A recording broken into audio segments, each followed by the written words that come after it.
Halo teman-teman, saya Sigismund Fernandes Taek, saya mahasiswa Universitas Nata Dharma.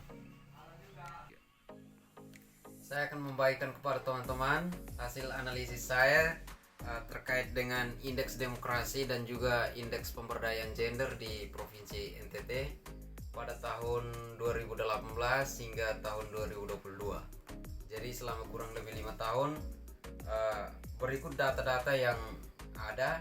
Dan selama kurang lebih 5 tahun, indeks demokrasi di Provinsi NTT mengalami peningkatan dari 67,86 hingga 70,76. Hal ini NTT semakin membaik dalam periode tersebut. Nah, peningkatan ini didorong oleh beberapa faktor seperti meningkatnya partisipasi politik.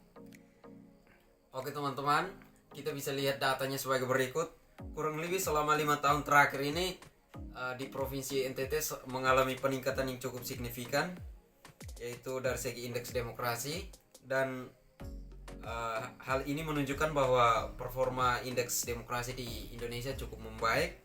Nah, peningkatan ini didorong oleh beberapa faktor, diantaranya karena meningkatnya partisipasi politik masyarakat, lalu melemahnya pengaruh politik uang, dan meningkatnya peran media massa. Namun masih terdapat beberapa tantangan yang perlu untuk dihadapi pemerintah dalam memperbaiki demokrasi di NTT. Yang pertama itu seperti masih rendahnya literasi politik, lalu ketimpangan ekonomi juga masih sangat tinggi, dan lemahnya penegakan hukum. Di sisi lain teman-teman, berdasarkan data tersebut, indeks pemberdayaan gender pun ikut meningkat seiring indeks demokrasi di Provinsi NTT. Nah, peningkatan pemberdayaan gender juga cukup signifikan sejak tahun 2018 hingga tahun 2022.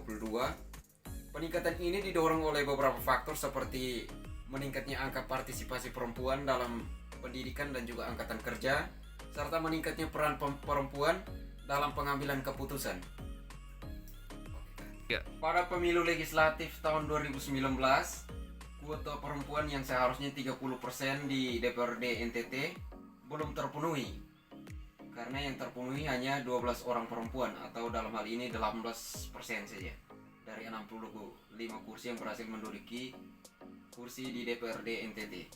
Nah, ada beberapa faktor yang menyebabkan kenapa kuota perempuan belum terpenuhi di pemilihan tahun 2019.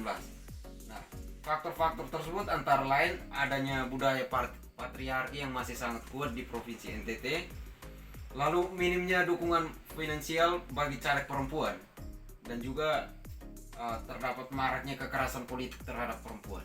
Jadi teman-teman, berdasarkan pada data tersebut, apabila dibuatkan dalam grafik, maka kita dapat melihat ada garis grafik yang mana indeks pemberdayaan gender itu meningkat seiring indeks demokrasi di Provinsi NTT.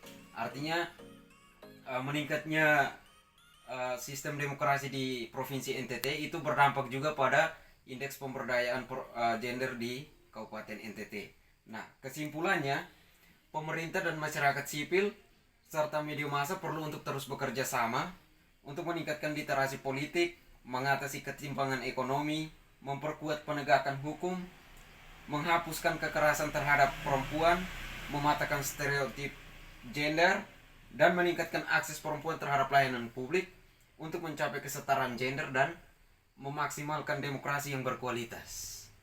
Terima kasih teman-teman, saya Sigismund Fernandes Taek. Semoga hasil analisis ini berguna untuk teman-teman yang ingin membangun provinsi di NTT.